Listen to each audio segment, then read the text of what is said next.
The Declaration of Independence says that governments derive their just powers from the consent of the governed.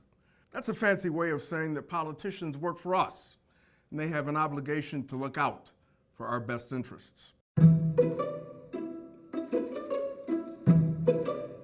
Now, it doesn't always work that way.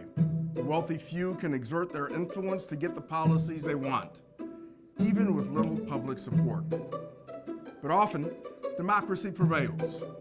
Late last month, by a single vote, the U.S. Senate defeated an effort to repeal the Affordable Care Act and replace it with a wildly unpopular plan that would take health insurance away from tens of millions of people.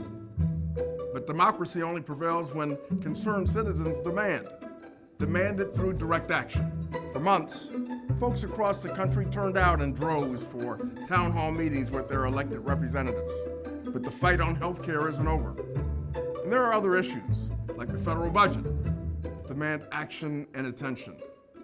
We need to make sure Congress doesn't give tax handouts to millionaires and wealthy corporations, paid for with cuts to benefits and public services working people depend on. Congress is now adjourned for several weeks, with members returning to their home states and districts. But this isn't supposed to be all vacation time. This is when they should be meeting with their constituents, listening and learning about what working families are going through.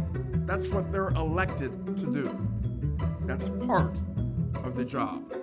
Dialogue, transparency, and most importantly, accountability. And AFSCME members and all working people have to keep showing up at these town halls to make their voices heard.